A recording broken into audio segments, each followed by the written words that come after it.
everyone. I welcome you to the English class for 8th standard. Today I am going to explain A Day in the Ashram written by C.F. Andrews. So C.F. Andrews is a writer of A Day in the Ashrama. C.F. Andrews, he comes to India and he is a freedom fighter, and in India he stayed in Shantiniketan Ashrama only for one day, and he is describing the experience of him in this lesson, A Day in the Ashrama. Before going to start the lesson, let us know about our author. C.F. Andrews, Charles Freer Andrews. He was born in 1871 and died in 1940. He was an English priest of Church of England. He was an educator and Indian freedom fighter. He became Mahatma Gandhi's closest friend and associate. And let us know the new words. New words: Gurudev, Rabindranath Tagore. Chorister, members who sing in the choir of a church. Choir, a group of singers singing hymn. Amloki, a tree like a mango tree. Reverence, respect, meditate, to pray silently. So these are the new words. A Day in the Ashrama. Please open page number 2. A Day in the Ashrama, C.F. Andrews. Charles Freer Andrews was an English priest of Church of England. He was an educator and Indian freedom fighter. He became Mahatma's closest friend and associate. Andrews reveals his experience while he stayed in ashrama. Shantiniketana was founded by Rabindranath Tagore. It is a school with difference where students learn with great joy. So here in this lesson, A Day in the Ashrama, our C.F. Andrews is explaining us his A Day in the Ashrama, how it was, how the boys in the Shantiniketan, so they lead their life, how they enjoy their life. So that school Shantiniketana, which is founded by Rabindranath Tagore, is different from our modern school. So it is described in this lesson. Let us know that. Words cannot picture to you the beauty of Shantiniketana. Our own poet and teacher, whom we call Gurudev, has named it in his song, the darling of our hearts, and it is worthy of the name. All who have visited the ashrama, old and young alike, have felt its inner beauty growing more and more upon them. See. So our C.F. Andrews, he explains that words cannot picture to you the beauty of Shantiniketan. If I start describing Shantiniketana, my words, it can't give you the exact beauty, it can't describe you how beautiful Shantiniketana is. So words, so there will be no words which can describe the beauty of Shantiniketana. Our own poet and teacher, whom we call Gurudev, has named it in his song, the darling of our hearts. So our own teacher, who is he? Gurudev? Yes, Rabindranath Tagore. So Rabindranath Tagore, in his song, he has described that Shantiniketana is darling of our hearts, and it is worthy of the name. So yes, it is worthful to give Shantiniketana, to describe Shantiniketana as the darling of our hearts. All who have visited the ashrama, old and young alike, have felt its inner beauty growing more and more upon them. The one who comes, whether it may be young, whether it may be old, whosoever it may be, so if they come and if they see Shantiniketana, how that is beautiful, how it's beautiful, so they can describe that day by day the beauty of Shantiniketana. It is increasing, rather it is not decreasing. If I were to describe to you one day in the ashrama with the boys, that would perhaps best bring home to you its inner beauty. Long before sunrise, like the birds in our own Amloki grove, our boys are awake. The choristers are the first to rise, and they go round the ashrama singing their morning hymn. You can hear the voices in the distance drawing nearer and nearer, and then the sound dies away as the choir passes on to another part of the ashrama. And then again it comes nearer and nearer. The beauty of sound in the silent morning air and the sense of joy, reverence which it brings give peace to the soul. So in the second paragraph, C.F. Andrews explains that how the day of Shantiniketana it starts. So what is the beauty of Shantiniketana is explained in this paragraph. If I were to describe to you one day in the ashrama with the boys, that would perhaps best brings home to you its inner beauty. If I start explaining you about the Shantiniketana, the one day which I spent there, so that will give you the idea how beautiful Shantiniketana is. Long before sunrise, like the birds in our own Amloki groves, our boys are awake. So how the birds they awake before the sunrise, in the same way our boys who are in Shantiniketana, they rise before the sun. So early in the morning their days it starts. The choristers are the first to rise and they go round the ashrama singing their morning hymn. So choristers are the first to awake, to rise, and there they used to move around the ashrama singing their morning hymn. You can hear the voices in distance drawing nearer and nearer, and then the sound dies away as the choir passes on to another part of ashrama, and then again it comes nearer and nearer. So when the choristers they start singing, so from a little distance you can hear the voice of that prayer song. Okay, when they are near to you, then you can hear that the sound is nearer and nearer. And suddenly when they move, that choir passes from one part of the ashram to another part, the sound it dies. So it goes away. And then again, once again, when they come back, the voice, it comes nearer and nearer. You can hear the sound. The beauty of the sound is in the silence, morning air and the sense of joy and reverence which it brings give peace to the soul. So the beauty of sound in the silence, morning hymn, so somewhat when you pray to the God, your soul, it feels as though something is calm is there, some peace is there in your life. In the same way, when the choristers they start their singing in the air, their sweet voice, so it gives immense pleasure to one who is there in Shantiniketana. One who is there in Shantiniketana pays a great respect towards God. So that is how the Shantiniketana's day it starts. After an interval, each boy takes his asana, his square of carpet, into the fields and sit down on it to meditate in his own place alone. Later on, before the school work begins, the boys all stand together in the shade of the trees and sing their hymn. So, after an interval, each boy takes his asana, his square carpet, into the fields and sit down on it to meditate in his own place. So, the boys of Shantiniketana, after the song of choristers, so there will be a break for them, and after the break they used to take their square carpet and they used to sit in the field where they are allotted their own place to meditate, and they start to meditate. Later on, before the school work begins, the boys all stand together in the shade of the tree and sing their hymn. Afterwards, so later on, before the school work it begins, all the boys they gather under a tree, so and there they start their prayer and there they sing their hymn. Till about 10:30, the work of the school goes on. We have no classrooms. The boys sit with their teachers in the open air under the trees. There are no larger classes. A group of 8 or 10 boys are seated round the teacher asking him questions. Very few books are used. A great part is carried on through conversation.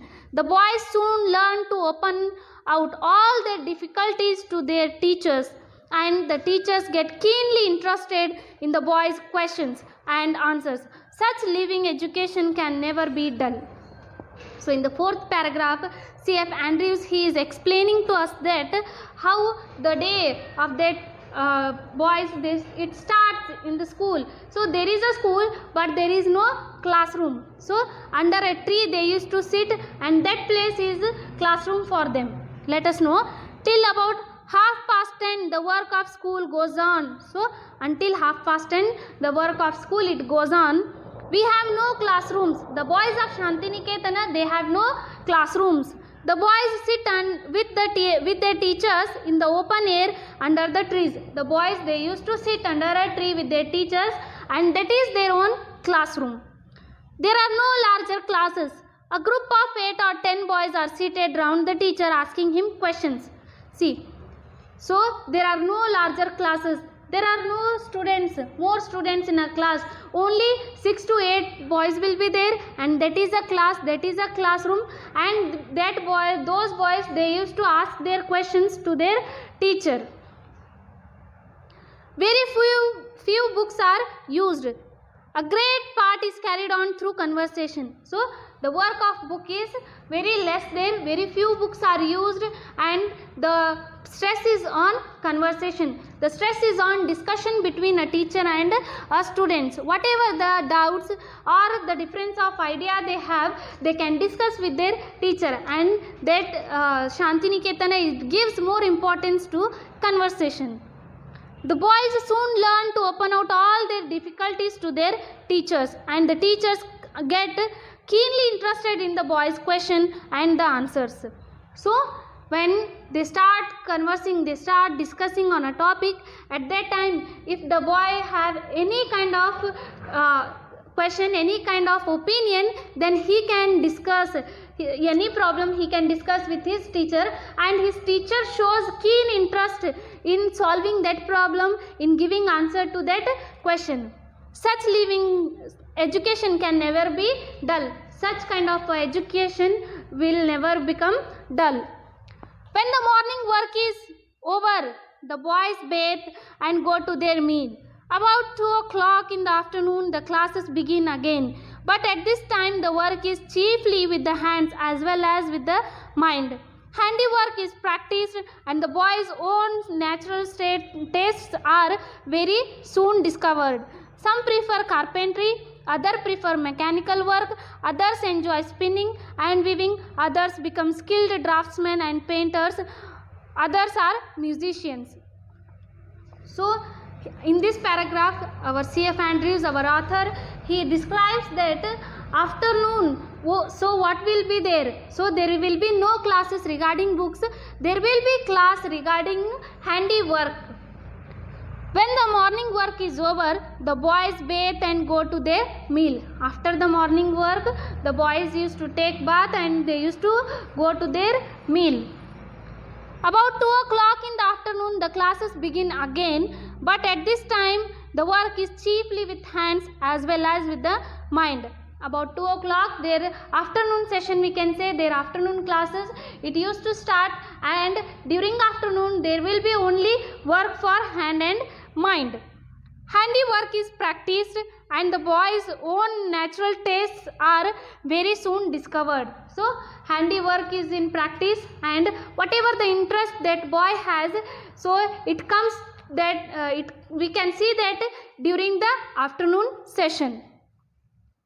Some prefer carpentry, others prefer mechanical work, others enjoy spinning and weaving, others become skilled draftsmen or painters, others are musicians. So during afternoon session, when handy work is practiced, at that time some boys, they love to do carpentry, some used to love weaving, some used to work mechanical work, some used to sing, some used to learn music. So this is all going on during the afternoon session.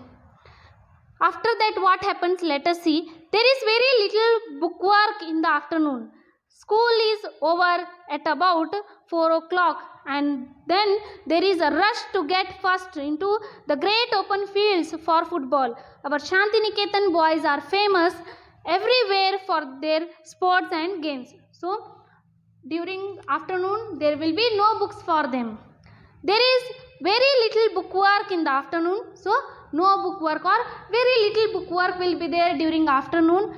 School is over at about 4 o'clock, and then there is a rush to get first into the great open fields for football. So at 4 o'clock that school it comes to an end, the school will be over, and everyone wants to move towards the fields. Everyone runs towards the field, everyone rushes towards the field to play football.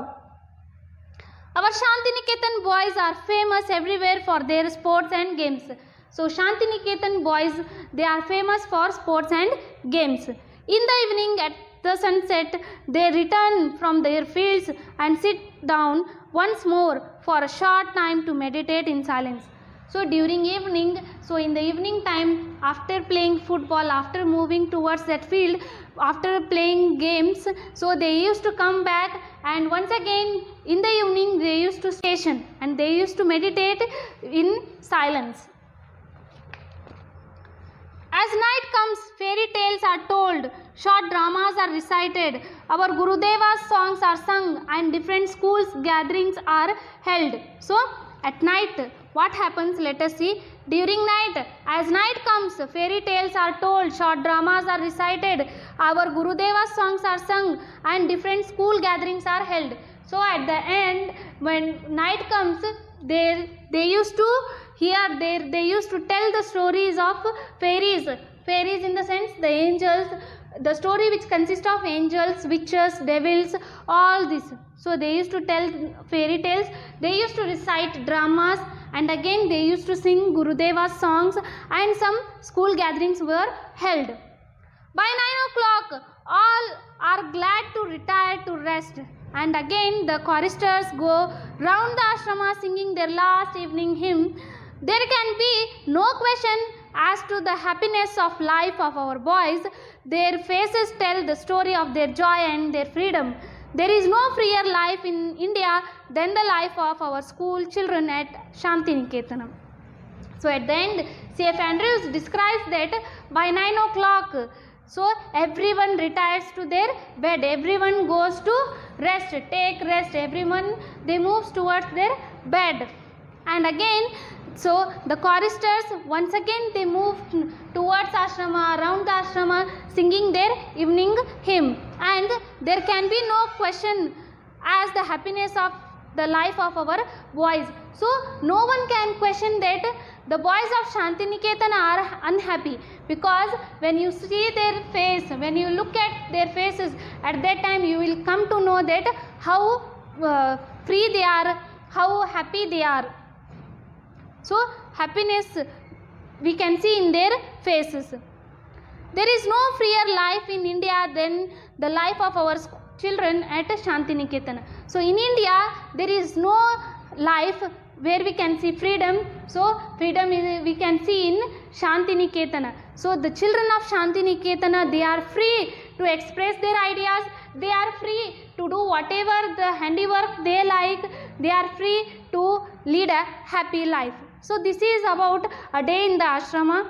In today's class we have learnt that A Day in the Ashrama is written by C.F. Andrews, and he writes his experience of Shantiniketan in this lesson. The day starts with the song of choristers. Boys awake early in the morning, and then afterwards, after a break, the boys they used to take their square carpet and they used to meditate in the fields, and afterwards there will be school, which is there will be a class under a tree, teacher will be there, and that is the discussion, the conversation, it goes on between teacher and student. So there is no use of books, we can say few use of book, less use of books will be there. And then afternoon at 2 o'clock the second session of Shantiniketan it starts. There they used to work on handiwork, whatever the boy has interest he can choose that, either it may be carpentry, spinning, weaving, mechanical work, etc., whatever it may be. And at 4 o'clock, after 4 o'clock, when the school overs, at that time all the boys they used to rush, they used to move towards the field, and there they used to play football, because Shantiniketan is famous for games and sports. And then during night time, during evening, so once again the boys used to meditate. Afterwards at night, so all the boys, they used to tell fairy tales, recite some dramas, some school gatherings, and then some songs of Gurudevas. By 9 o'clock, everyone used to retire, everyone used to rest, everyone used to go to bed. So this is how a day in the ashram, it comes to an end with again the songs of choristers. So this is how C.F. Andrews explains a day in the ashrama. Thank you.